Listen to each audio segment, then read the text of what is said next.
Come on now. You know I like my music. Hope you guys are having a good day so far. This show is for job seekers. I know it's Labor Day. But you got questions? I might have the answer. Let's find them together if we can, people. I'm here to help. All day, every day.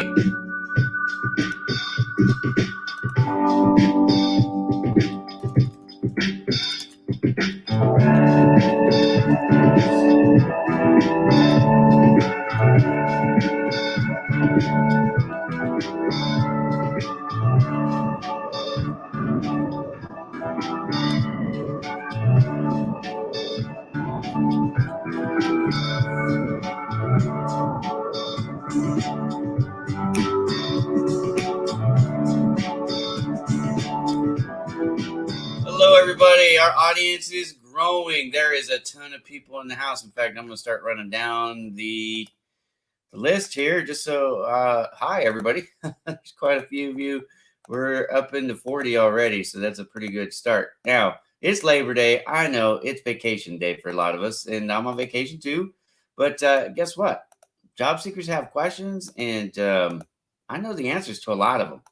So this show, pardon the typo there, this show is all about job seekers. I'm here to answer your questions. I want to help you find a job. How have I been? I've been good, actually. You know, I got laid off. So I understand more now than ever before what it's like to be a job seeker. In full disclosure, I'm not looking for a job anymore. I started my own business, Bowman Digital Media. A lot of you know about that, but I did get laid off, and that sucked. It was unexpected. I actually moved down to Southern California in December of 19, right at the very end, right after Christmas. I moved down here for a new job, and guess what happened? They laid me off in May, the end of May. I got laid off. So guess what that means? I can empathize a little bit more than I could ever before. I've always, well, not always. I've been doing this. This is my third year now of helping job seekers. A lot of people think that I just started recently somehow, that, you know, I was friends with Kirsty Bonner, and, you know, as you know, she passed away. So I've decided to pick up the mantra and start helping job seekers. Well, that's not accurate. Actually, when I met Kirsty Bonner, I started helping Kirsty Bonner because actually the shoe was on the other foot. She had a very small network. My network on LinkedIn was much bigger. I had Project Help You Grow. It already launched its website. And actually, she was using my website for free because she was a recruiter out of Sweden. And she needed a place where she could post her job listings and source candidates for free because she didn't make a lot of money at that point. So I've been helping job seekers a long time. This is nothing new for me. My project didn't start because of Kirsty Bonner. Certainly, she helped me, especially over this last year, as she grew her network so big. She, you know, it's kind of funny. It's one of those things that, and this is a life lesson now. Okay, we're going to get to this question. I'm going to come back to that. Okay. There is no such thing as a perfect cover letter. Well, let me just put it this way. There's no cover letter that actually is like a one size fits all cover letter. But we're going to come back to that. Let me finish my Kirsty Bonner story. I'll come back to these questions. I'm just wanting to show everybody these highs. But if you have questions, get them in, because I will actually go in order. So order received. I'm going to start putting that in. Now, I actually live just an hour north of San Diego, so I'm familiar with San Diego. I've got a guest who's trying to join me too. Hopefully I can get her on. I'm still having trouble. Wait, there she is. Let's see if we can get her on. Penny, are you there? Penny, can you say something? It looks like you froze. Yep, I think we got sound. Can you say something? Say anything. We're live. Penny, I can't hear you. All right. Well, it's unfortunate. I'm trying to bring Penny on the show. She's an HR professional. We thought it would be cool to tag team, but I don't know if it's her internet or what it is, but I just can't seem to get her straight. So anyways, I've been doing this for a long time. ProjectHelpYouGrow.com is my website. That's a philanthropy site. What does that mean, philanthropy? What that means is it doesn't cost you anything. In fact, it doesn't cost anybody anything. That's why Kirsty Bonner, a couple years ago, really liked it, because she could use the platform to post job listings as a recruiter, and she did. And she could also go, at that time, I think I had 2,500, maybe 4,000, somewhere in there, candidates on the website. That means they had profiles built, resumes in hand. You could source it. She could search by industry, by location, by language, by skill set, all those things. And then she could find candidates that were qualified for her jobs to interview, and she could hire them. There was no fee. Like if you go to like Indeed or ZipRecruiter or any of these things as a job seeker, you can use those for free, but recruiters and employers have to pay. Well, if you don't have a lot of money, that doesn't help. Project Help You Grow is 100% free. I don't charge anybody for anything. Now, in full disclosure, I have one sponsor who pays me a little bit of money every month, and that's Pan and Nose. So I really appreciate them. And if any other companies out there want to support me, by all means, we would appreciate it. What will we do with the money? I'm saving my money that I get from the sponsorship to go towards an app, because an app, there's two fees. There's the development of the app itself, and then there's the monthly fees to have it on the app stores. Believe it or not, when you go to like Apple or the App Store, whatever they call them, Google, whatever, apps have to pay. The companies that own the app have to pay for it, the privilege of having it there. It's expensive. So anyways, it's more expensive to maintain an app than it is a website. So I've been paying for the website out of my own pocket for years. And anyways, happy to do it. It's free help. Don't need to use it to get your questions answered. I don't care if you use my website or not, frankly. It's a resource, just like any of the others I'm going to share. It's just free. It happens to be mine, but it's my gift to people. So if you want to use it, use it. If you don't. It doesn't bother me at all. Either way, I just want to help people if I can. And so that's always been my goal. That's why Kirsty Bonner and I got along so well, because we saw eye to eye to that on that. And then she respected that I didn't treat her, I didn't big time her when I was a lot bigger than her. And, conversely, I think that's why she still supported me when she got much bigger than me. I mean, honestly, her network was 10 times the size of mine. So, I'm glad I treated her nice when she was small, because she treated me nice even though I was small, relatively speaking, to her. But that's honestly the way that we were to everybody. We treated people like people. Your bank account doesn't determine how I treat you. Your ethnicity, your religion, your job title, none of that matters to me. You're a person. I care about you. And that was the same with Kirsty. So anyways, I'm going to get into the questions. I am going to try and bring Penny back on one more time. Actually, Penny, you still can't hear me, Penny? She's in the green room. You still can't hear me?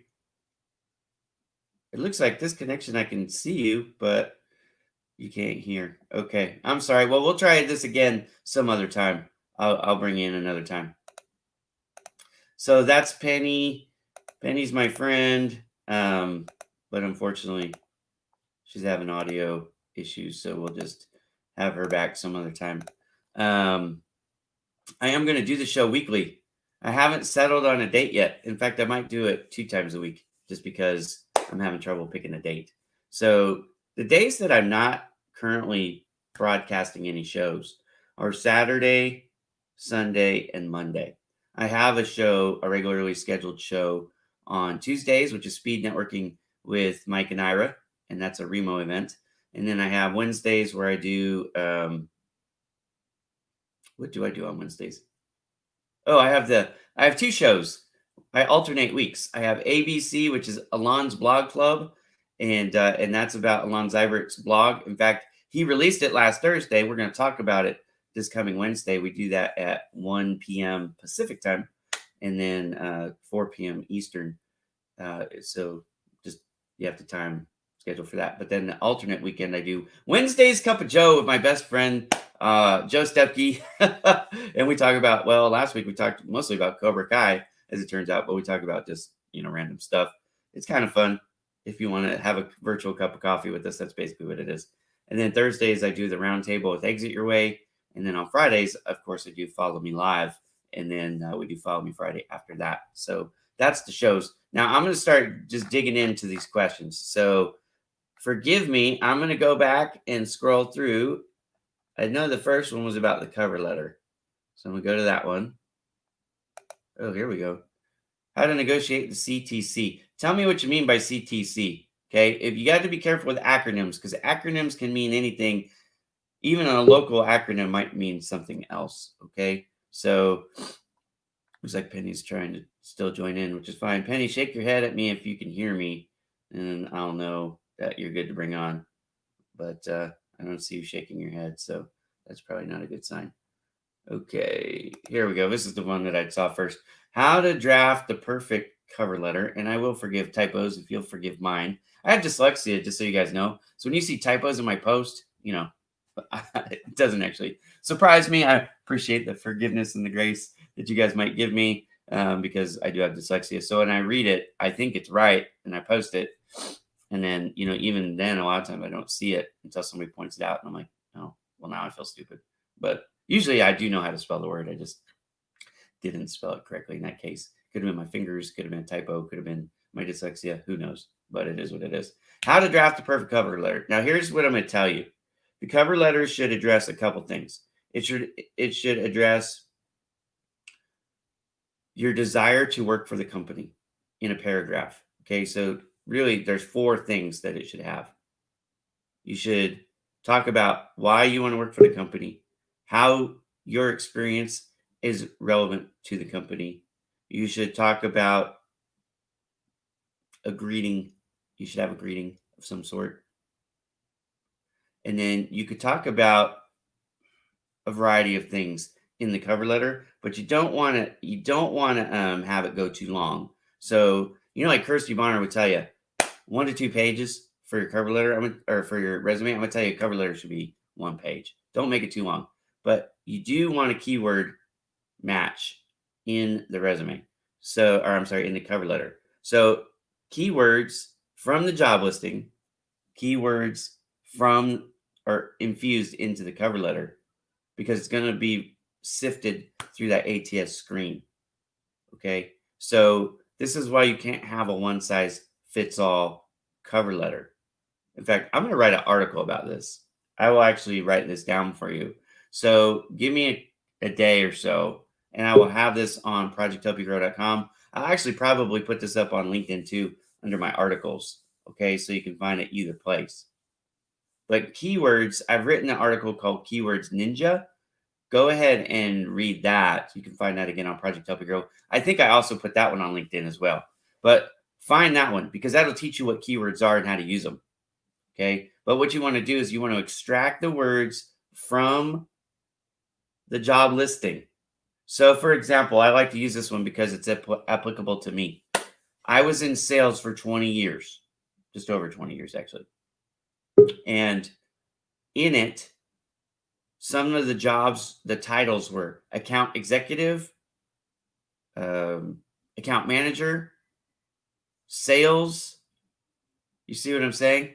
So like if you're going for a sales position, but the title of the position is account manager, you want to make sure you use account manager in the cover letter and in the resume so that you keyword match for those words, so that the ATS sees that you're qualified, because it doesn't recognize similes. Okay. Then in that cover letter, you also want to highlight some of your best achievements. I like to quantify things because people like quantification. You can use all the hyperbole you want. It doesn't necessarily mean anything to people. But when you start to quantify, like in 2008, I won Salesman of the Year award because I had grown 78% year over year from the year before. That's quantifiable. I'm proving that I'm good at sales with that quantification. And if you infuse that and the keywords, and you talk about the company itself, how you would be an asset to the company, and that you express your desire to work for the company, that'll take you a long ways to having a very successful cover letter. If that didn't address your questions, ask more. It's okay. This is a live show. I'm moving on. Let's see. Next question is,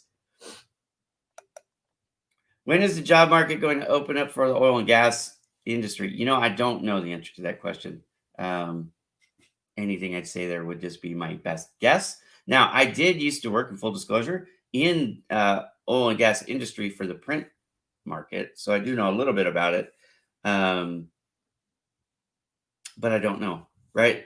I know the shale oil is a game changer. I know that people are driving a lot less right now, which means the demand for gas is down, and I know that the OPEC is having a battle. So they're producing a lot of oil, so they flooded the market with supply, and that's partly what's brought the oil prices down. But when will you see? You might not ever see it open back up the way it was, and that's just something that you guys have to understand. The job market, look, businesses don't open, and businesses aren't open to employ you. You have to kind of remove that entitlement mentality from your brain. Business is open to make a profit. If an industry, and industries die all the time, by the way. So if you have to make a living, which most of us do, you have to come to the grips that it might be that you have to switch industries, or you have to go get more education, more training, intern someplace, take a step back. Kirsty and I used to talk about this all the time. Sometimes to move forward, you have to take a step backwards and switch gears. So she talked about this all the time, take your transferable and your soft skills and start looking for other jobs in other industries where you can make the case that you're qualified, right? And that can be a tough thing, a tough pill to swallow, but it might just be the best thing for you there. So hopefully that helps you. Again, I don't know the answer to your question specifically, but those are maybe some ideas to help you move along. Okay, hi. Thought there was a question there. There was no question. How to best answer your biggest weakness questions? Well, this is one of those things where it's best to own it. What is your biggest weakness? Well, it's kind of a silly question, but I think and this is actually one that would be good for Penny to be on the show because she's in HR. So when people ask this, I didn't like to ask this question. There's two types of questions. There's the questions where you're seeing if people will be transparent and honest. And usually the Carl technique is, and this is something that I learned from Kirsty Bonner. The Carl technique is something that I would employ here. So if you don't know the Carl technique, go back to my post even yesterday, or go to projecthelpyougrow.com and look on the Kirsty Bonner tab, and you can read about it. But the biggest thing here is to incorporate the lessons learned from it, whatever that is. So you also could talk about what you're doing to improve it. Maybe you're reading a book. For example, I'm in sales. Now, I love this book. It's Zig Ziglar's Secrets of Closing the Sale. So maybe you're not a strong closer. You're reading a book to help you get better at it. I would incorporate that in your answer. So if it is closing, you're a sales professional and your weakness is closing the sale, maybe you have trouble asking for the actual sale, asking for the order. A lot of people do. They struggle with that. They feel like they're pressuring. But anyways, hypothetically, let's say that's what it was. You would identify what your weakness is, be honest about it, because that will help you in rapport building, which is partially the point of this exercise. They're looking for ways that they can help you. They bring you on your team. The other thing is show them that you're not just ignoring it, going, oh, well, I'm just that way, but I'm actually working on getting better. Do that. That'll help you out. Okay. More questions? Again, drop them in the comments, guys. Foster Williams is here from Facebook. Look at that. Now, if you don't know Foster Williams, this guy is one of my best buddies too. He is a recruiter with a little bit of experience. He's been doing this probably as long as I've been alive. Honestly, the guy is a seasoned vet. So if you're in the Dallas Fort Worth area and you're looking for a job, you need to get yourself connected with Foster Williams for two reasons. A, the guy can help you find a job. He'll give you techniques and tips to do that. But also, he's got a group out there, a huge group, and they support each other. They've got a whole network, and you need to tie in because he will tell you who you know is just as important as what you know, right? One way to get around the ATS trap is to meet people that can take you around and introduce you directly to the HR manager, the hiring manager, or somebody who owns a company. Build your network. Never stop networking. Always be nice. That was my post. In fact, I'm going to share my screen. I got to share my screen first. Hang on. All right. I'm going to share. I think it's this one. Oh, I don't know which one it is now. Oh, no, it's this one. Okay. Well, watch this. I made this video yesterday. Hey, everybody. Welcome to another 60 Seconds with Bowman Coaching. Today, I'm going to talk to you about being kind. Look, I don't care if you're a job seeker, if you're in sales, if you own a business, or if you're looking for investors, whatever you're doing on social media, be nice. Why? Because not only do you come off looking arrogant, pompous, or otherwise, also, it doesn't help you in the grand scheme of things to build friends and win people over. Ultimately, even if you're thinking something that isn't friendly, you should probably just eat it and not say it. I'm telling you, I see all kinds of rude comments on social media that is a public domain. That, look, your potential customers, your potential investors, your potential future employers, they can read it. You're on a thread and you think you're being smart, and really what you're doing is you're cutting your nose off to spite your face. So be kind, even if you don't mean it, and you will get much farther in life. That's 60 Seconds with Bowman Coaching. Want more tips? Find me at irabowman.com. Follow me on YouTube, and I will see you around. So have a great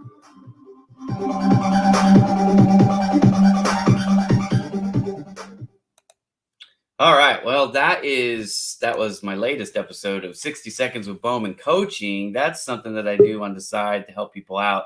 One-on-one coaching, it's not free. That one's not free. That one you do have to pay for my time. But if you need to get more out of social media, that's what I help with. But where I was going with all that is that's what Foster Williams is doing, in a group setting, is helping people to get to know people in Dallas, Fort Worth. So if you're in the Texas area, go ahead and reach out to Foster Williams. He is an amazing guy, and he's my friend. I'm proud to call him a friend.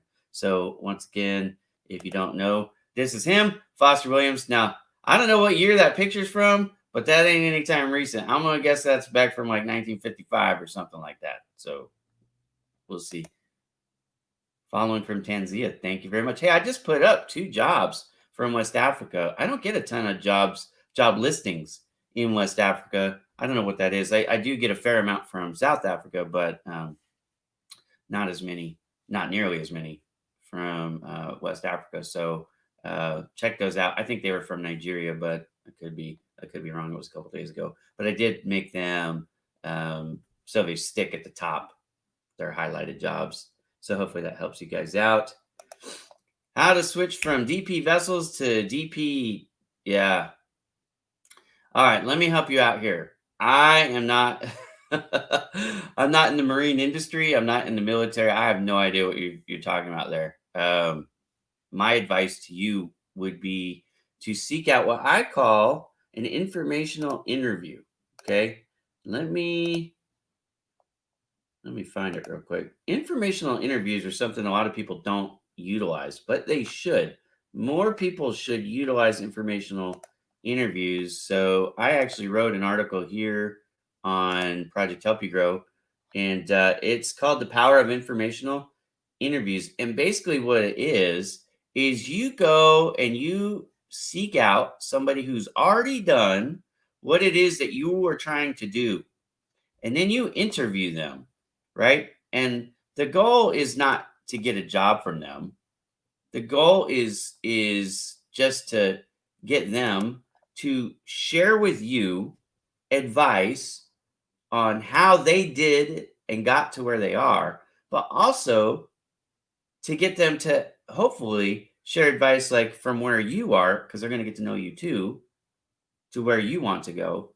And then if you're really good at developing this relationship in this informational interview, you might just find yourself a new mentor who can do all kinds of things because they have relationships that you don't have.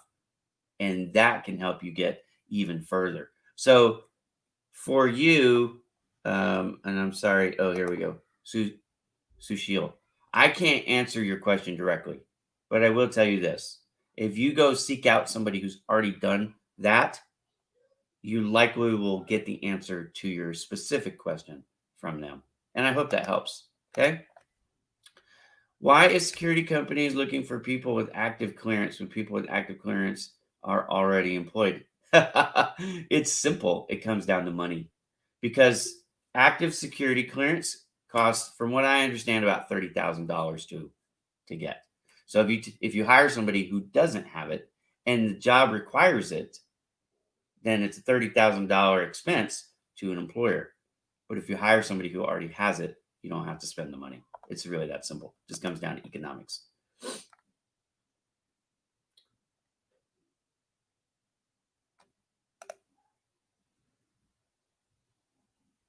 I don't know it. I have no idea what you're talking about. You will recruit all those who are texting you. I don't even know what that means. I think somebody's punch drunk or something. I have no idea. Hey, if you don't like my show, just go away. In fact, I'll even help you when the show's over. I'll come back and I'll block you, so you don't have to worry about it. You don't like it, nobody's forcing you to watch.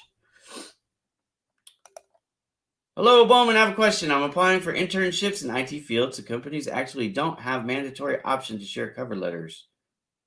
Don't have a mandatory option, right?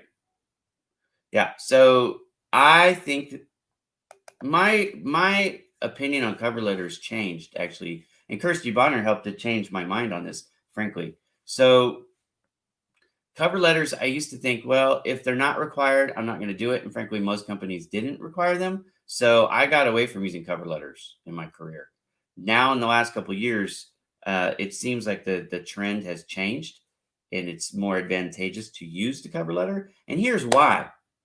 We went from an employee controlled market, meaning employees were in high demand and short supply for a long time. Over the last couple of years, especially with the pandemic, it's changed. The ATS has changed the game. The pandemic has changed the game. There are more employees out there who are available. There's a high supply of talent, labor pool talent, and a lower demand because some companies aren't hiring, some companies are out of business, sales are down. So across the board, most things aren't, you don't need as many employees anymore.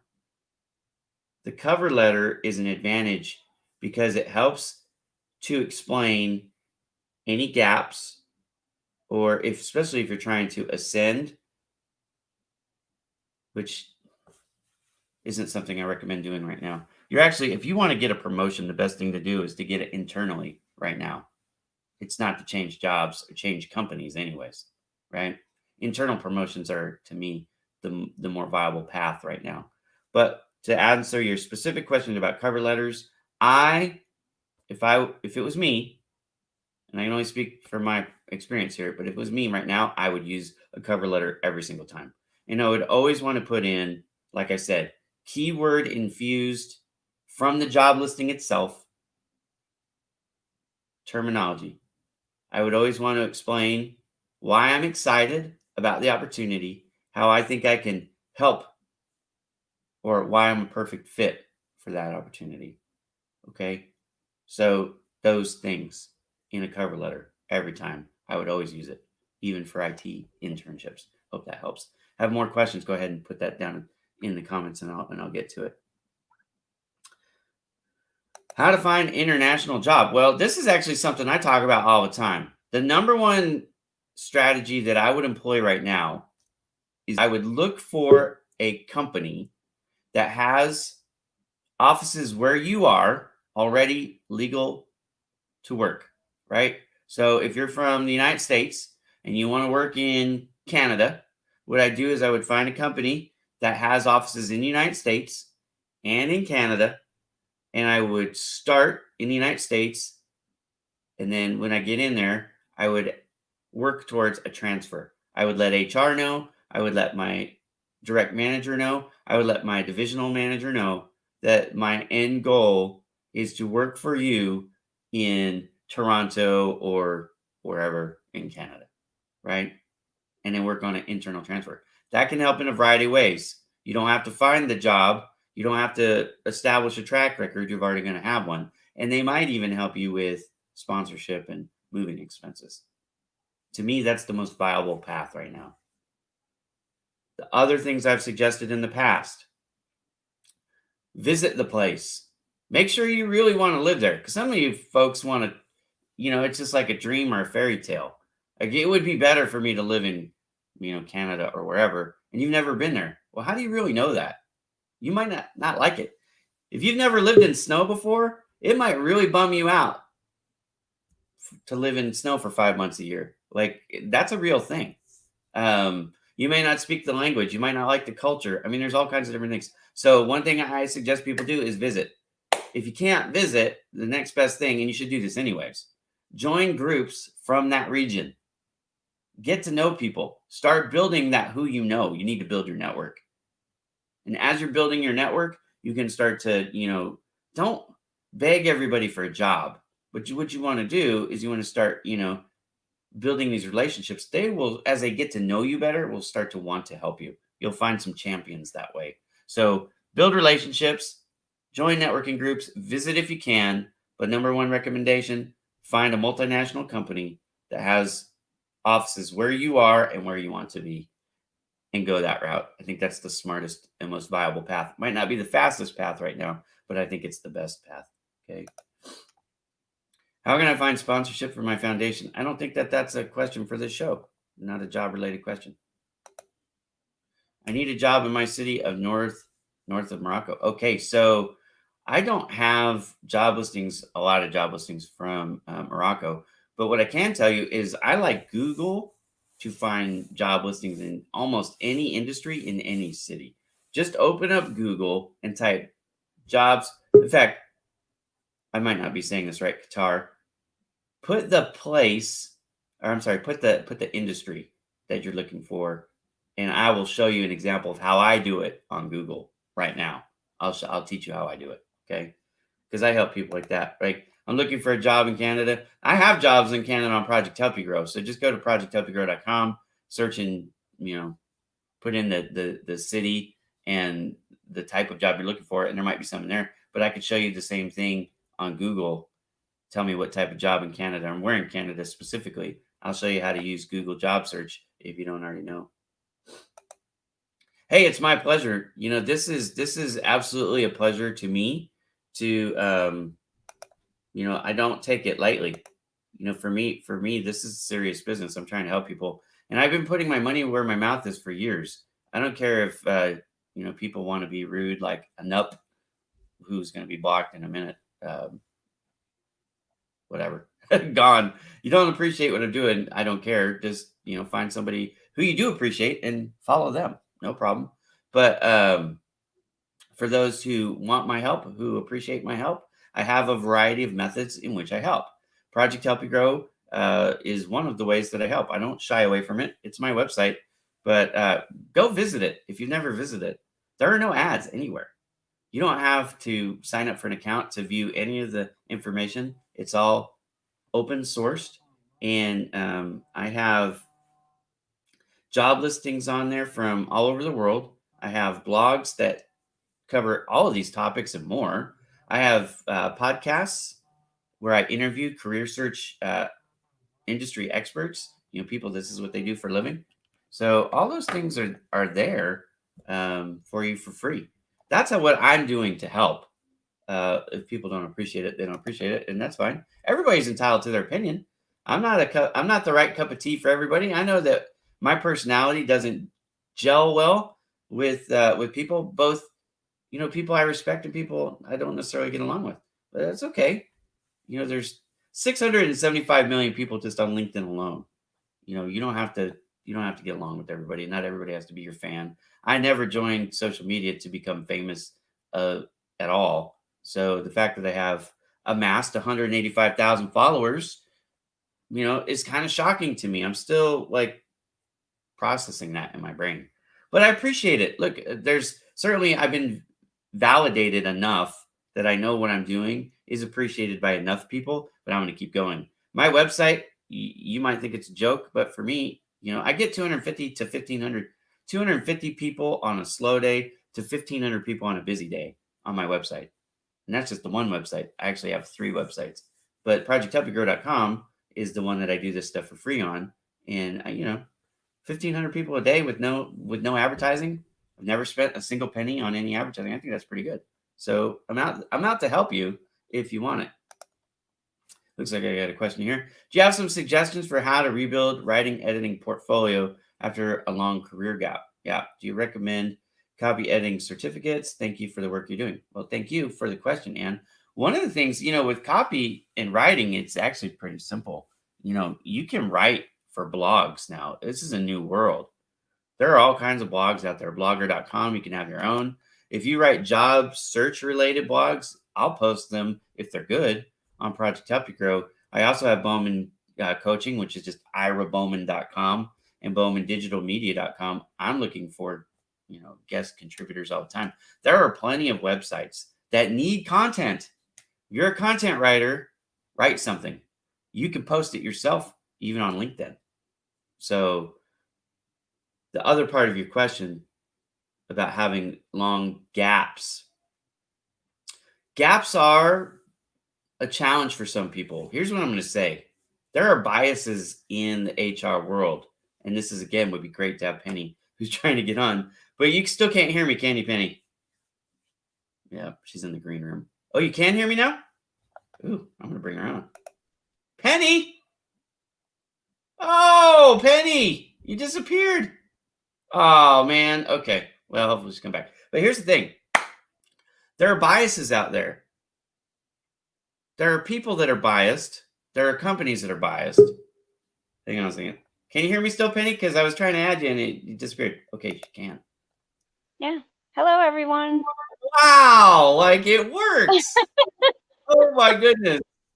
All right. It's my phone. That's okay. We have a question that's perfect for you. Let me pull it back up. Where did it go? Sure. It was about, well, it was 2-part. How to build a writing editing portfolio, which I've already addressed, but the bigger thing is the career gap. We see this all the time. And for some companies, this is from my point of view now, I'll let Penny speak for herself, but from my point of view, there are 2 types of hiring manager, HR, even company policies. So let's just clump them all together. There are those who really care about that, and it's a real issue. And there are others who don't, because they understand life is real. Sometimes people take breaks. It could be a medical reason. It could have been to raise kids. It could have been that they got married and they were living with a sole provider for a while, and their circumstances changed. So my wife, for example, hasn't worked a job in 20 years, but she still got a lot of skills that would work if she did want to go back to work. So anyways, Penny, I'm gonna let you address that one, and we'll keep moving on. You guys have questions for the show now. Penny, I didn't introduce her. Is it Sprague? Is it Sprague? Is that how you say it? Sprague, yes. Yeah, okay. I've always assumed that's the way you say it, but now I can confirm it. This is our first time actually talking live. We talk all the time with our keyboards, but this is the first time we've actually talked in real life. So Penny is an HR professional. She was on the team for Kirsty Bonner. She's somebody that I've known for a few years, and she supports me on my post. The reason why I'm bringing her in is I've never done HR. So I can help you from a hiring manager perspective. I can help you from a job board perspective, from Project Help You Grow perspective. And I know, because I talk with Kirsty Bonner all the time, a lot of her answers. So I can help you even from that point of view. But I can't speak to you from an HR point of view. So Penny offered to come on the show, and I thought, that's a no-brainer. Let's do this thing. So with all that wonderful introduction, Penny, let's address the career gap and how they can overcome it. The career gap, it could be also somebody that's in the military that's moved around as well. So really, the career gap, if you can put something in there that you learned or you were engaged in volunteer activities, different things that could be transferable skills. It's hard for HR to take a look and say, okay, you've got a gap. Well, you have good skills that are transferable. And again, be able to highlight in that gap what you did. You were a domestic engineer. You had children. You were at home. That's a tough job in itself. So the point here is, I think with COVID, it has made the gap much better for many of us that are job seekers. It's certainly more common. I have gaps if you take a look at my profile, I have gaps.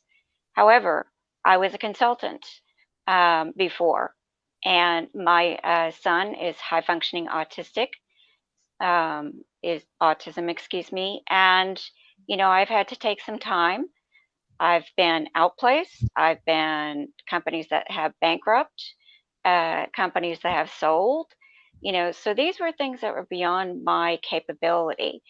And that's where, to show what you're doing. By the way, I saw you or heard you earlier about Foster Williams. We call him the job father here in Dallas, Fort Worth. Yep. And Foster and I actually used to help job seekers about 10 years ago. And that was during the recession. And so, again, we all have a gap, no matter what the situation may be. It's just you need to find somebody in the company that is going to help you to be able to promote you within the organization. Find somebody that is a second degree or a third degree. That's all. Look, this is what I propose is so important that most people are missing the point on. It's why I host Follow Me Live and Follow Me Friday every Friday. I want to give people an opportunity to build their network. I'm going to tell you, honestly, my life has changed because of LinkedIn. Okay.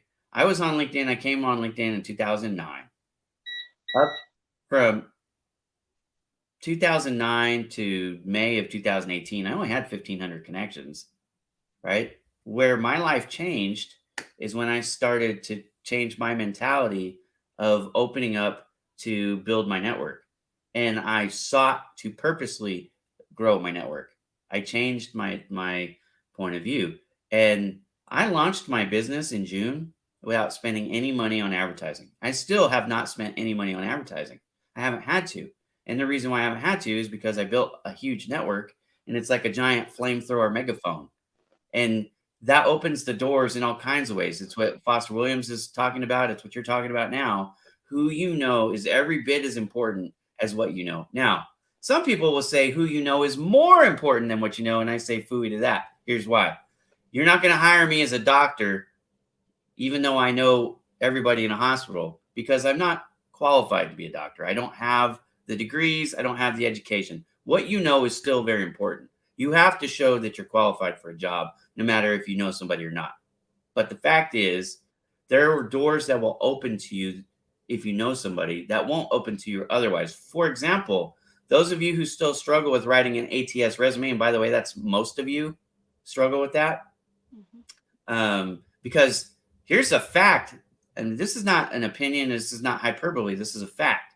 3 out of 4 people who submit a resume through a job portal are rejected immediately because their resume is not ATS compliant, doesn't meet the specifications of the ATS to get through it, and you get rejected. and you feel like you're being ghosted because in your mind you're a perfect candidate, but in reality nobody ever saw it because it didn't meet the specifications of the ATS. So why do I spend so much time trying to train people on what the ATS is and the formatting? First of all, there is no one ATS program. That's the biggest misnomer out there. ATS is a type of software, and there's thousands of different versions of it, right? Different companies make it. Some companies make their own. There's all kinds of different things. So even when I say ATS, I'm talking about industry best practices now, not the one. And the fact is, you don't know what version. The number one ATS software in the United States is Taleo. It's used by 19% of employers. Okay. 90% of Fortune 500 folks use an ATS of some sort. 3 out of 4 people who apply through a job board, a website, are getting rejected. So if you have an ATS compliant resume and you keyword match, your odds of getting an interview go through the roof. That's why it's so important. Okay. So you just have to understand how all this stuff fits together. But here's the deal. If you have and this is why I brought this up. If you have a non-ATS compliant resume and you know somebody who can take you around the ATS screen and get your resume right to the HR folks or the hiring manager and say, you should consider Ira. Once they have your resume and they've seen it, now you're in the running, whether you're ATS compliant or not. That's why that makes such a big difference right now, because most of you don't know how to write an ATS compliant resume. You certainly don't know how to keyword match, because if you do, you're not doing it, because the stats bear that out. So anyways, career gaps of 5 months, not considered a career gap, just so you know. That's normal. You know, the average job search, career search switch is 7 months. So if you're under 7 months, you don't have a career gap. You might feel like you do, but you don't. That's industry standard, especially right now. That gap probably has gone up. That was before COVID. That was pre-COVID. I haven't seen data after COVID adjusting that. I don't know if you have, Penny, but the last research that I've seen was pre-COVID, and it was 7 months. Which is the most common ATS in Europe? You know what, Dana? That's a great question. COVID.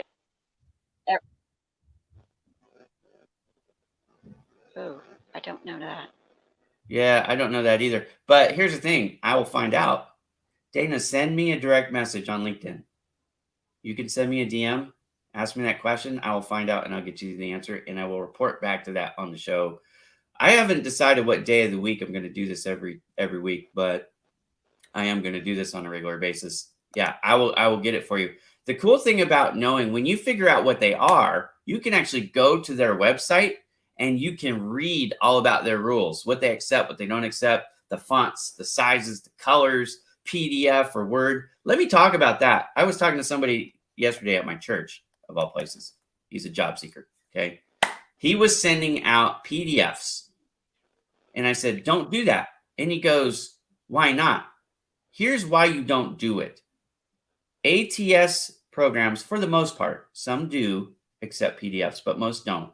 But the reason why they don't is because here's what happens in the ATS. Many of you don't understand this basic process. The ATS is going to look at your resume. It's going to break it down to its basic components. And it's going to rebuild it in a common format. So when the hiring manager or the HR director goes and looks at the resumes, they're not actually looking at the resume that you submitted. They're looking at the information that's been rebuilt so they all look exactly the same. This is supposed to take out the bias. But in taking out the bias, they've also created a problem that most of you are failing at, because it doesn't recognize pictures. It has to strip out the words as words and reassemble them as words. So when it sees a PDF and it sees it as like a JPEG, a giant picture, it basically thinks that you've submitted a blank resume. You have no words and you're automatically kicked out because you don't meet the minimum qualifications in that case. And that's why PDFs are so dangerous. Okay. So I know that's kind of a technical answer, but I hope it helps to illustrate for you the reason why you need to use Word docs. You can also use .text. Now, they're ugly, but you don't have to worry about it. What did I just tell you? Human beings are not going to look at the resume you submit. They're going to look at the resume that's been rebuilt by the ATS program. So don't worry about what it looks like. Only worry about that it meets the standardized format. What's the standardized format? Great question, and I have the answer for you. Look, I'm not just about telling you the answers. I like to show you the answers and where you can find more information. You never, ever, ever have to wonder what to put in your resume or how to format it. I mean, ever. Let me share with you what I mean. This is an article that I wrote. I'm going to take this banner off for just a second. You can find this on my website, projectpwr.com. But this is an article that I wrote. It's called ATS Screening, How to Earn an Interview. But what it really is everything you need to know about the ATS and how to set up your resume. Font sizes, keywords, format, I mean, all of it. You're not going to find a in-depth resume article like this for free anywhere. Look, there are no ads, there's no pop-ups. You don't have to log in. You don't even have to have an account to get this information. Every single one of you should go and read this article because this will get you past the ATS. Now, as long as you're qualified, you're applying for a job that you're actually qualified for, it most likely will get you the interview. That's the point of it, right? So again, I know that seems or can seem a little self-serving. Oh, Ira, you just keep pointing us back to your website. Well, no, I'm not pointing you to my website. I'm pointing you to a blog that's all about the ATS. It just happens to live on my website. Why is it there? Because I couldn't find it anywhere else. You can find little bits of information here and there, or you could pay people to teach you or do it for you. But where can you find a free resource where it's all laid out? And that's what my website's about. I'm not trying to make money on this. I'm just trying to help you guys get the answers. So if you're struggling with the ATS, yeah. One thing I want everybody to understand, and believe me, I do not like the ATS system. Boring is the new system. And it's coming from a recruiter and an HR person. But the real reason that the ATS is put there, particularly in the United States, is that EEO and federal regulations. That's where I come into place of doing compliance for a company that works with government contractors. But the second part of that is also where the companies will have a pool of candidates like an agency staffing firm. So the thing about the ATS, again, I don't like it as a job seeker, but it is there for a reason for companies. I know it's not the greatest that everybody has to go through. I've gone through those 3 hours of applying online, and now I have my resume ATS compliant applicant tracking system set. Now I have my resume ATS compliant, and it just goes right to certain areas it makes it easier instead of doing 3 hours to a half an hour. So just so everybody is aware. Thank you, Tanya. Hi, Tanya. She's my neighbor. Did you see what she said? I used to love this about Kirsty. She was like, no nonsense.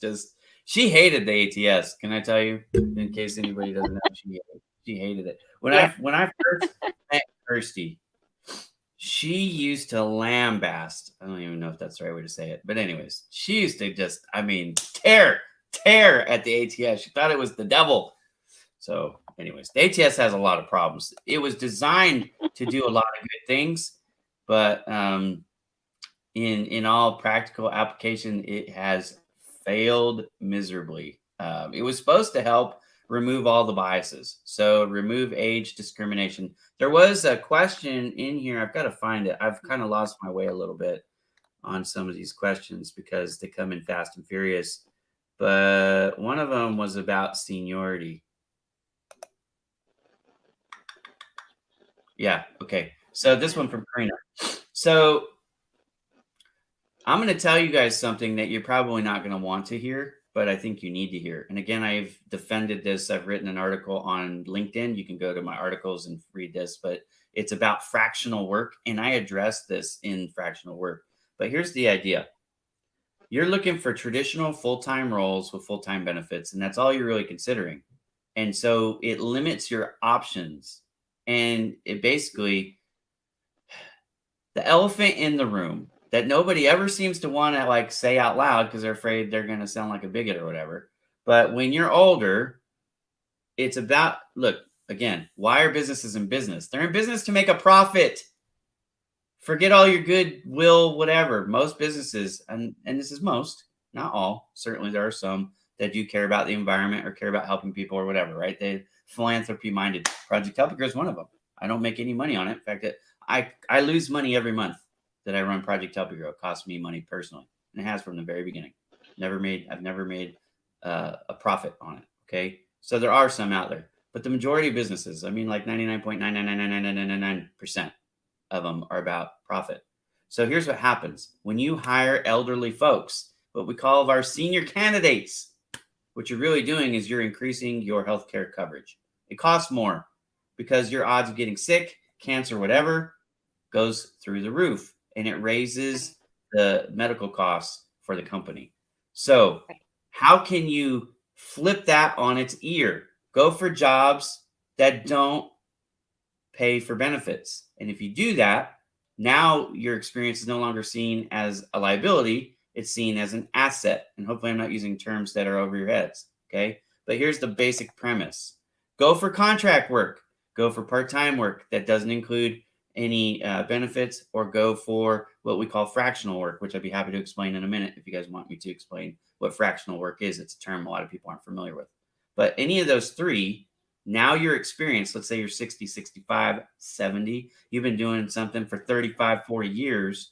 Well, if I'm looking for a 6-month fixed term contract employee and I don't have to pay benefits, would I rather have somebody with 35 years experience or 2 years experience?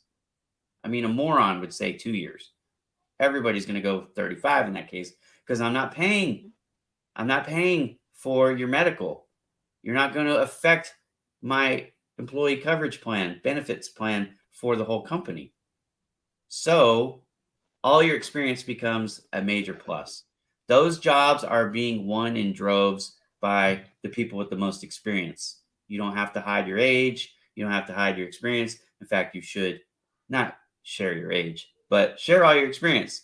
One of the tricks that Kirsty and I used to propose, and I still propose it, is you would share on your resume 10 years or so of actual work experience. And anything older than that, you would either just delete it if it wasn't relevant for the job you're applying for, or if it was, what you would do is put previous work experience, another section, cut out all the dates and just show the title and the company to give you credibility.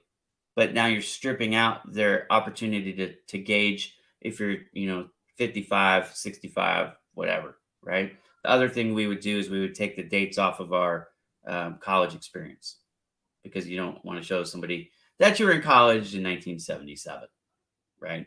You're in college 40 years ago. You don't want to do that. So we lost Penny. Sorry about that. Not sure what happened. I'm sure she'll pop back on in a second. So hopefully that will help you. So my advice specifically to you, Karina, would be to go for contract work in that case. Now, one thing that I will tell you from experience, contract work can turn into full-time work. In fact, a lot of time it does. You go in on a fixed term contract, 6 months, a year, whatever. You bust it. You make a great impression. And guess what happens? They offer you a full-time job anyways, because now you've become valuable to them. They don't want to lose you. So it's kind of like a prove it job. A fixed term contract a lot of time can turn to permanent work again if you are doing a good job. So just treat it as a prove it situation and you'll be good. And Jody, the answer is the same for you. Those were two very, very similar questions. I was even wondering if there are tests I could take to prove my writing and editing skills. There are. Coursera's got tests. There's all kinds of independent testing companies out there. Are the certifications worth it? I don't know. This is where, and Penny, I'll let you address this too. But for me, again, I would default to the informational interview.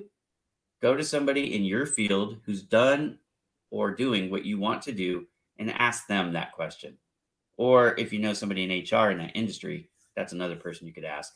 But for me, look, I took the time to pass the test on LinkedIn for WordPress. it was kind of a test to see how effective it was. Would I do it again? No, because what I found out is on those 50 certified skills that I've got endorsements for in the hundreds or thousands of people who have endorsed me for the different stuff over the years. I had to lose one of those to add WordPress. And I haven't gotten any website building jobs because I've got a certification from LinkedIn that I know how to use WordPress. So, LinkedIn is certainly a big name everybody knows. The tests are not easy. I will tell you that. It did push me to the limits of my knowledge, but was it worth it? I wouldn't do it again. And I haven't done it on any others for that reason. So, Penny, I'll let you address that too if you'd like. I agree with Ira. Do the informational interviews with the targeted companies that you have in mind.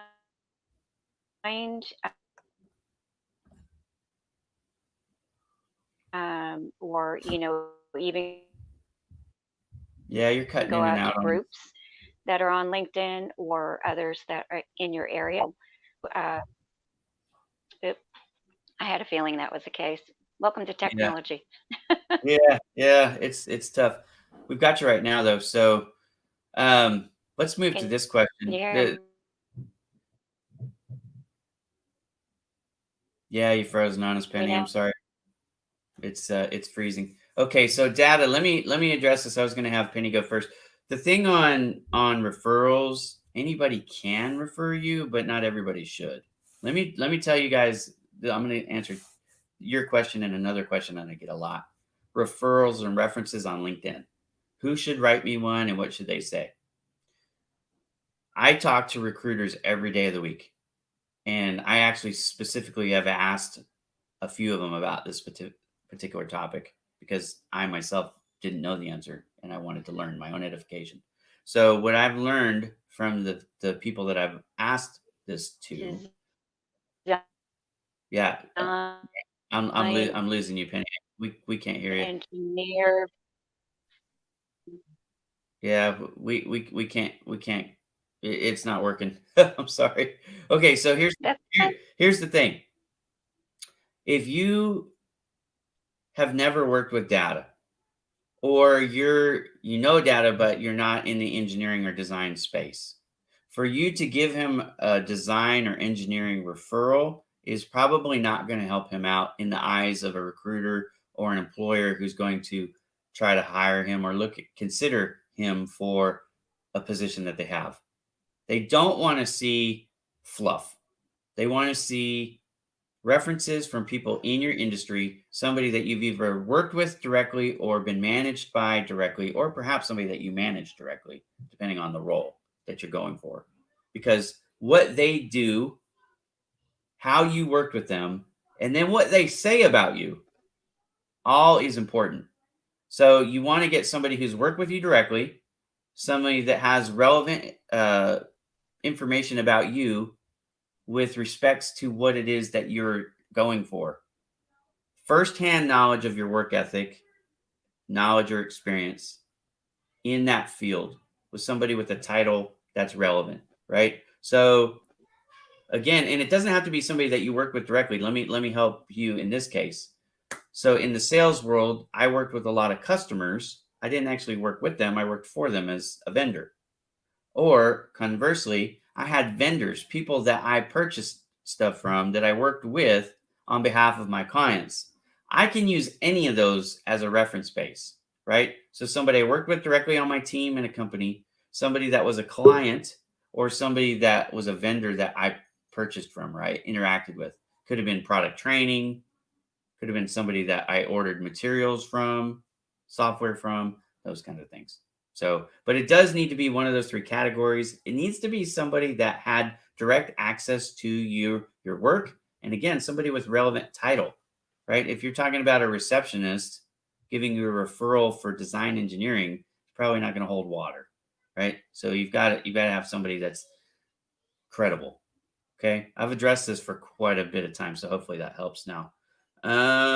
Is JobScan worth it? Now, full disclosure, I've never paid for JobScan, but I love what JobScan does.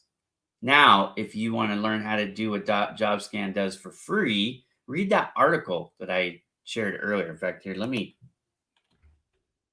pop this. Okay, it's I put it in the wrong place. Hang on. There we go. All right. So find the article. It is right here. Okay. I'll teach you how to do what JobScan does for free right there. But I like JobScan because you really want to know the keyword match. You want to know, it's going to give you insights or clues where your resume compared to the job listing itself is weak so that you can improve it. There is no longer, listen to me now, this is not 1995. You're not walking around, you don't go to Kinko's to get your resume copied in mass on linen paper and walk around with it in your briefcase and hand it out one at a time, right? That's not how we do it anymore, right? 90s are back. The 90s called and they want their oh, she's got some information she's sharing. Tonya, just in case you don't know who this is, Tonya was this was Kirsty Bonner's chief of staff for kirstybonner.com. Okay. So if you don't know Tonya, go ahead and reach out to her. She's a smart lady. She's a very friendly lady. She's somebody I love talking to. I have talked to her before on the phone. So anyways, connect with her. She'll help you out. Okay. But let me get back to this. The 90s called and they want their job search strategies and techniques back. Don't use them anymore. They don't work. They're broken. There's been a paradigm shift. That means that the way things are done is no longer the way it used to be done. Okay? So what do you need to do? What you need to do is use a site like JobScan or manually do it the way I teach you how to. Kirsty Bonner would tell you to go use TagCrowd. Okay? So what you do is you take the job listing, you copy and paste it, you save it. Then you go to a site like JobScan or TagCrowd.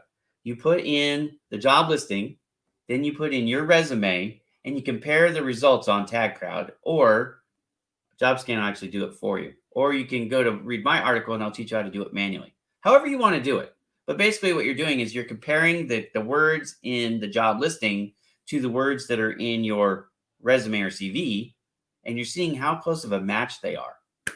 Because if you use the same resume for every job listing, what we would call your base or maybe even your master resume, depending on how you've got it set up, if you do that, you will not get interviews at any of these places. Why?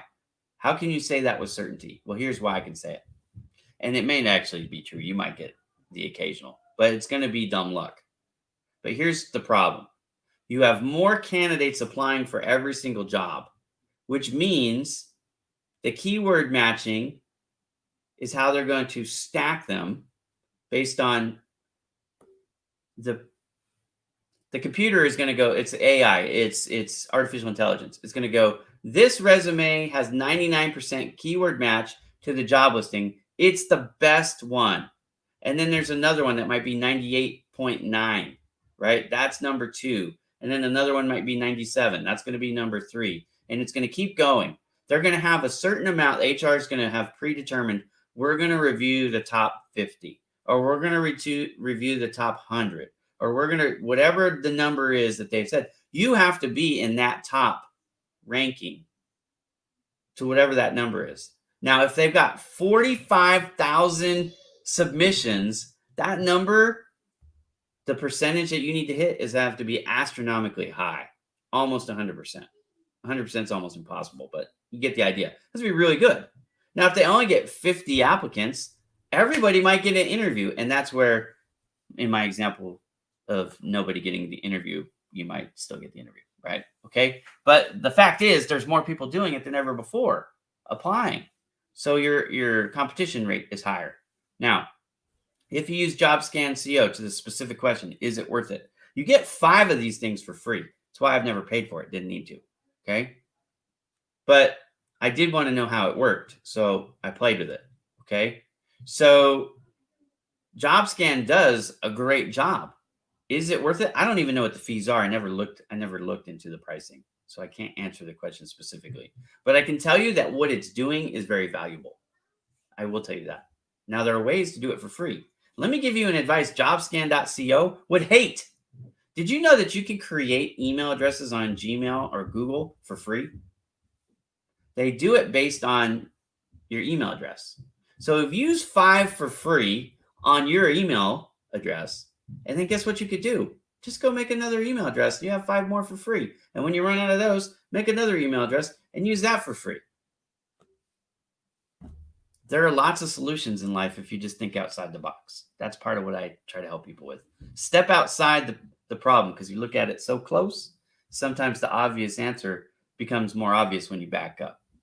Okay. $80 for 3 months. Doesn't seem like a crazy amount, but again, I just shared with you a couple ways you could do it for free. Which is the minimum accepted depends on the job. You could have one job with 5 different openings, but each of them are going to get 5 different amounts of applicants in. The cut lines could all be the same. Let's say they're going to do 100 across the board. So 5 jobs, 100 interviews each, 500 in total. The cut line might be 79% on one. It might be 83% on another. It might be 92% on another. It just depends on how many applicants they get and how well each of those do. You're not competing with yourself. You're competing with everybody else. You have to be better than whatever that, let's say the cut line's 100. You have to be better than everybody who's below 100, right? So if 99 people come up with, 90% or better, then you better be at 90%, because at 100 first person, if they're 89, you know what I mean? And there's no way to know.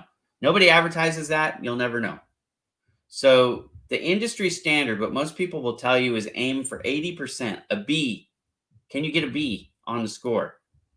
If you do, then, the odds are you're going to get the interview. But I will tell you that I don't ever aim at the bottom. I always aim at the top. So, for example, when somebody says, I want to get 15 to 20,000, I don't hear the 15. I hear the 20. And I'm going to go for the 20. I'm going to tell you, if you aim for 90%, you're going to get an interview 9 out of 10 times at least. Keyword match 90% or better, and make sure that you're actually qualified for the job on paper. Those 2 things, you'll get the interview, especially if you write a good cover letter. I mean, look, it all comes together, but you have to keyword match. You absolutely have to have an ATS compliant resume if you want to go through a portal, and you need the keyword match. If you can do those 2 things, your odds of success go through the roof. Tony, you're sharing all these wonderful links. Can you send these to me in a DM? Because I don't have a way to download the chat. I wish I did, but I don't. That would be super helpful, because I'll share these out on Project Help You Grow too. That there's a ton of stuff that she's sharing. So hopefully you guys are. What do you want to know about UConn? Look, you guys have to ask specific questions if you want me to address them. I use JobScan for free. I'm cheap. Look, I've used it for free. I have more than one email address, in full disclosure, already. So I mean, I could do that, but I wanted to learn how it actually worked. But you can actually go to JobScan and read all about it. And they have so much. Look, jobscan.co has so much more on it than just this screening tool that we're talking about. They have information on the ATS. There's interview tips. There's, all kinds of stuff. That's a great resource. It's jobscan.co, not .com. That's the thing that throws some people off. So there's no M at the end. So it's just jobscan.co. Check it out. It is a great resource. When I was researching the ATS, I spent a lot of time on jobscan.co because I found it was one of the best sources of information. So, not today. It's Labor Day. Yep, it's Labor Day. And guess what? I'm spending part of my Labor Day trying to help job seekers find jobs. Again, you don't have to do that today. No problem. Do it tomorrow. Is they jobs for taking care of old people or maids and housekeeping? Yeah, actually, I think there's more opportunity for this type of work right now in both ends. CNA work, because there's more people in hospice and in these convalescent homes, and that's where in the United States, anyways, that's where they go, right? One of those two places. And in-home healthcare, nursing in the United States across the board is in high demand, whether it's for this type of CNA type work or just a nurse in general. So, and maids too, personal care, all that stuff, it's important. So yeah, my answer would be yes. That's a good thing to explore. Those are not jobs that you can do remotely though. Those are in-person jobs. Question. If I optimize my PDF CV, should I also change my LinkedIn profile? Because maybe they go back and look, it's not exactly the same. Yes and no. Okay, it depends on what the information change is, but also don't miss my point. You shouldn't be using a PDF. Get this in your mind very clearly, Lorena. This needs to be a Word document, not a PDF. Why? Again, it comes down to the ATS. I understand the safety of the PDF documents, and what we were all trained to send everywhere, every time for 20 years. That's what we were told. I told people the same thing. I used to teach people how to scan documents in large format construction plans and engineering drawings, how to scan those into large format PDF files and then send those out because they were safe. I totally get why people think PDF is the only way to go. But listen to what I'm telling you. There are ATS programs, a large majority of them, in fact, that will not accept PDF documents. They will accept them in the sense that they'll take them from you, but they won't actually be able to read them. And therefore, you have no shot of being interviewed because your keyword score is going to be 0. Okay. Again, the way ATS programs work is they read the document that you send, the attachment you send, your CV, your resume. They read it. They break it down into its basic components. They reassemble it into a standardized format so that when the HR person or hiring manager is reviewing these resume, they all look the same. So you don't get extra credit for having a pretty one. And I don't get down scored for having one that is basic. They all are going to look exactly the same. But if you send a PDF and it doesn't know how to read it, which they don't, a lot of them don't. Some of them do. Okay. But the ones that don't, you don't know what ATS, this is the problem. You don't know what ATS program the company is using. So you don't know if it accepts ATS or not. Now, you can go to the company's website and send them a message and say, does your ATS recognize PDF? And if they say yes, then go ahead and send that PDF. But if you want to be safe, the smart play is just to send a Word doc or a text doc, because those formats are read, as far as I know, by every single ATS on the planet. You understand? It's just about being safe. And that's why we recommend certain fonts and sizes. For example, ATS tip number 2 today, do not use any color but black. Don't use blue. Don't use white. Don't use gray. Don't use pink. They're not going to see it anyways. They're only going to see what's been rebuilt, and no ATS is going to use color. Okay? It's all going to be black and white. And because of something called keyword stuffing, white word stuffing to be specific, people would try to hide keywords in the resume and cheat. This was an overreaction. They just started to say any color other than black, you're trying to cheat, you're disqualified. It's like a knockout question. So don't use colors on the ATS.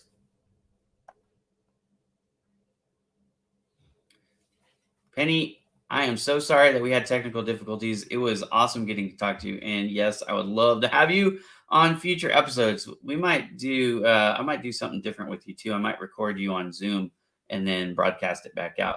And Tonya, when are you coming on my show? Come on. What do I think about upcoming oil and gas jobs in USA? Again, somebody else asked me about the oil and gas industry. I'm not an expert at this stuff. Here's what I do know. The market is not a strong market right now. If I was a kid in college or maybe in high school looking for a career to get into, I don't know that that's the one I'd pursue.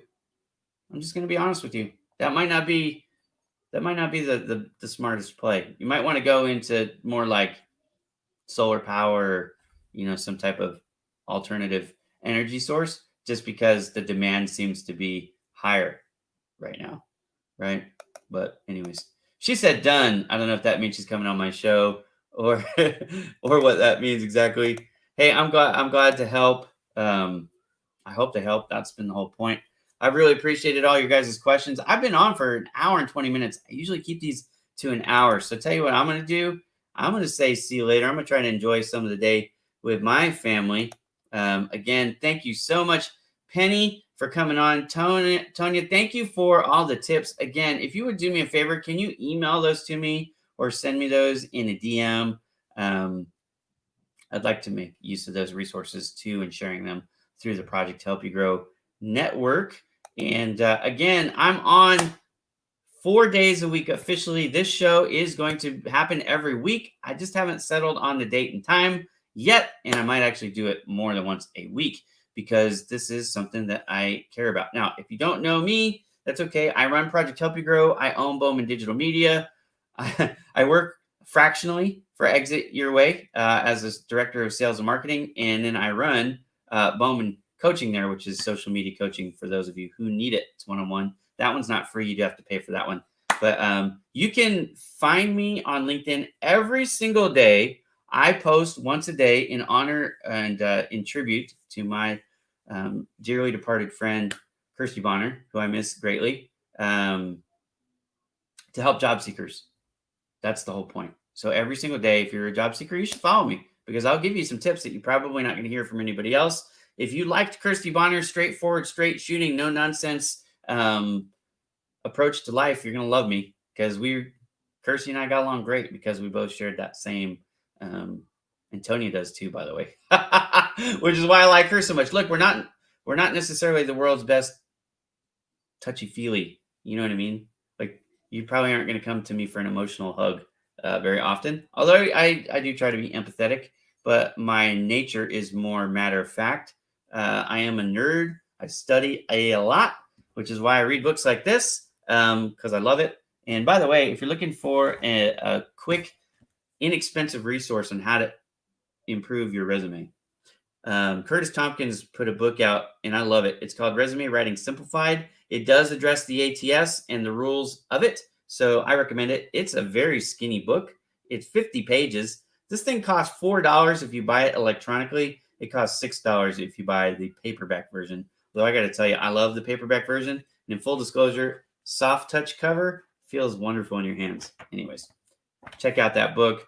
Job Ready Today. It's Job Ready, the number 2, and then Day is spelled out DEY. That's Curtis Tompkins. You can find him.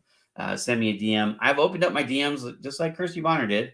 Anybody in the world can send me a DM. And look, I'm not going to stop. I'm going to keep doing this, whether I have a huge crowd or a small crowd. My network is nowhere near the size of Kirsty Bonner's now, but that's okay. I didn't do this to be famous, and I'm going to tell you something. Kirsty Bonner didn't get in this to be famous either. She really didn't give a rip about fame. In fact, she didn't like it. She had anxiety being in front of live audiences and stuff. So anyways, our heart is to help, not to be famous. So large following, small following, any following, I'm going to help as long as people find value in it. And if everybody stops following me, then I'll just, I'll take the clue and I'll start doing something else. But that's my goal. I've been doing it all week. Look, in case you don't know me, again, if you're new to me, I have been doing this for years. This isn't something that I started just after Kirsty Bonner passed away. I actually met Kirsty Bonner a long time ago. And again, the roles were kind of reversed. She had a very little network and she needed a place where she could house her jobs online, and she needed a place where she could source candidates without paying a fee. And that's why she loved ProjectHelpYouGrow.com, because she could do both things for free there. She liked the fact that even though I had a larger network than her, I treated her like a peer, and I always considered her my peer from the very first moment I met her. And as she grew, what I really appreciated is Kirsty Bonner never forgot me. She treated me like a friend, and we talked about stuff, all kinds of stuff, personal, professional, and otherwise. So anyways, it's someone that I would love to honor this way, and why I've decided to make daily posts about job seeking. It's not my career aspiration to make my living this way. But I'm just trying to help people. So that's the heart behind it. Am I the smartest person in the world? No. But I do study a lot and I talk to a lot of people. And again, on Project Help You Grow, that's one of the things that you can do is you can see me interview folks. Like I'll have people like Penny on my podcast and I'll interview them about their area of expertise and you can go hear it straight from them. So all kinds of stuff. Again, that one's a free resource. And you can find me LinkedIn, YouTube, Facebook, Twitter, Instagram. I'm all over the place. My name's Ira Bowman. Thank you so much for watching, and I'll see you again real soon. Have a great day, everybody.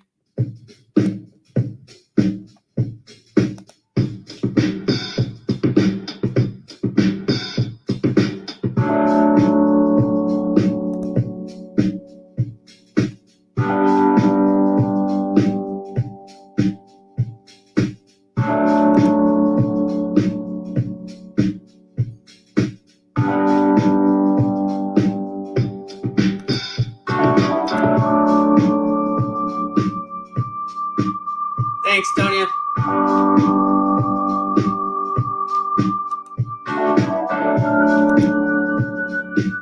Thank you, Kay.